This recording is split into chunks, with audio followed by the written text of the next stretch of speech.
Hello there, welcome to this video, a little one on chord progressions. Chord progressions are chord types, any chord type, at least 3 chords in a row, based on notes, 90% of the time, on a major scale. So you have to know your major scales for this. You also need to know your major scales so that you can find the chords. I have a whole playlist on this, Absolute Major Scale Mastery, I've linked it. There's only 12 shapes, 7 notes in each. 1 or 2 a day. In 2 weeks, you're done, and you know them all. It doesn't mean that you play them super quickly. It just means that you can point to the notes, and you know the notes, you know the shapes. That's all it means, major scale mastery. So I just want to give you a couple of examples. The reason this is important is because chords make up songs, chord progressions make up songs. There are some common ones, which we can talk about in other videos, and I have already. But it's a way to teach you how to think ahead. When you're playing a chord, you know what the next one is that's coming, and that's really useful when you're actually playing the piano. Many people stumble, not because they're not technically proficient, but because they don't know what's coming next, and that's not very useful. So I'll give you a basic example. We'll take 3 random numbers, 4, 6, and 3. Random numbers. And we'll use the key of C, demonstration key, but I'll do it in different keys, and I'll only use major triads. So I said 4, 6, and 3. So in the key of C, this is the master key in this example. So the 4th note is F. So I'm going to play an F major triad anywhere on the piano on that number 4. You see things as numbers, not letters. And then 6 is the A. Is the A triad. A, C sharp, and E. And then I said 3, I think, so that's the E. So there's the E triad, E major. Now you can put rhythm to this, you can put tempo to this, you can put piano styles to this, but very simply, with both hands, try to remember that chord progression in your mind. 4, 6, 3, 4, 6, 3. You drill it, drill it, drill it. So when I'm playing chord 4, maybe for 4 beats, number 6 is flashing in my mind, and I know that that's an A. So I can see the A now already. And now number 3 is flashing in my mind, and I can see that that's the E in advance. It's all happening in advance.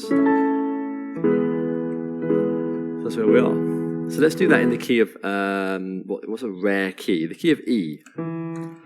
This is now the master key, not C. Not everything's written in the key of C. So in the key of E, so we find the 4, which is A, the 6, C sharp, and the 3 is G sharp. So I'll play a triad based on each of those. So number 4 is A. Now 6, I know it's coming, I know it's C sharp, so I'm thinking ahead. And then 3, I quickly scan, boom, boom, boom, G sharp. And that's the triad on there. So you want to make that as long as you can, and you can do like fun exercises where you, even if you just write down a random list of numbers, 1 to 7, and if I don't have a pen nearby, but I would do that. I'll just do it, I'll do 2, 4, 6, and then 1, 3, 5, 7. So I'll follow the even numbers and then the odd numbers. So we'll do that in the key of F. You can see the shape of F. So I'll go 2, 4, 6, 1, 3, 5, 7, just to get all the notes, as if that's a chord progression. And again, I'll use major triads. So I'm on 2. I used 4 beats. So I'm going to use 4 beats for each one, and then now I'm going to do it. So 2, 4, 6. So in the key of F. Okay, so 2. 4 is B flat. Now the 6 is the D. Now we're going to go 1, 3, 5, 7. So 1 is of course F. 3 is A. Now 5 is C.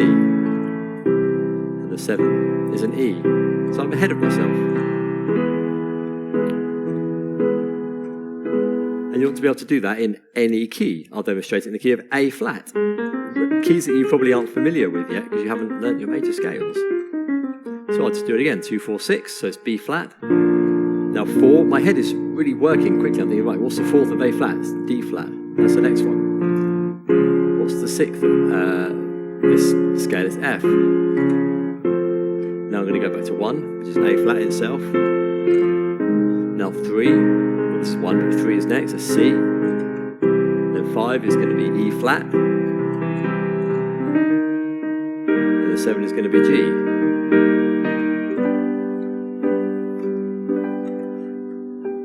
So that's the idea. And what you want to do is get used to thinking ahead. That's the main thing.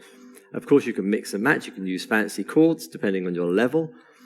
But you have to learn all the major scales and the triads. A nice little, very simple exercise for the triads is just to simply go up the white notes and the black notes. I don't like to use those terms because it's not about the colour of the note. It is the note values. It's the numbers. So the fact that this is a white note is irrelevant. This is a 1 of itself. It's the 3rd of A flat. It's the 6th of E flat. It doesn't matter that it's a white note or a black note. It's a number. That's what I'm trying to say. But physically, visually, you can just use the white notes and then the black notes and just play the triads, just to start to drill them. So this is C, this is D, E, just to drill the shapes and get familiar with them. B, and C, and then on the black one, so C sharp or D flat, depending on the key it's in, but it's all the same notes. E flat. Sharp or G flat, depending on the key.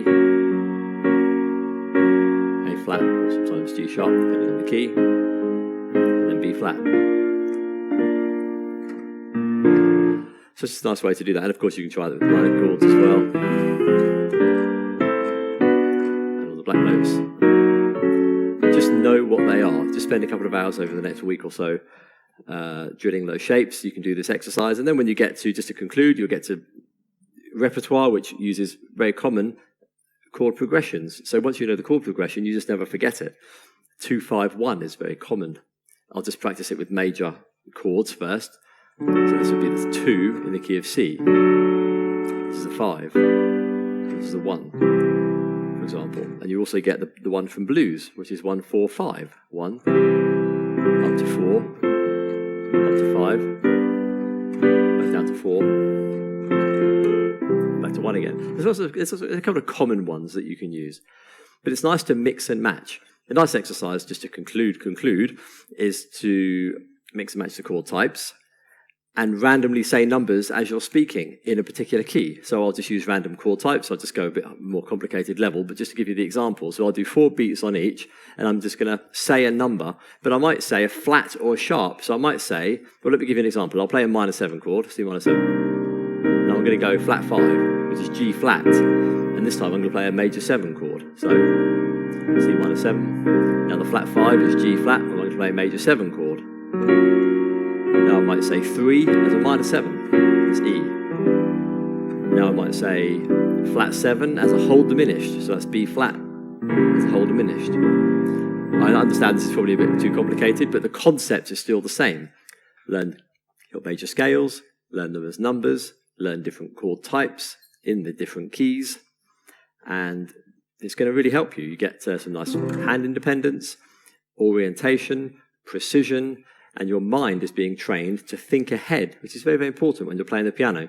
So there you go. Hopefully this video has been of use to you. See you in the next video. All the best. Bye for now.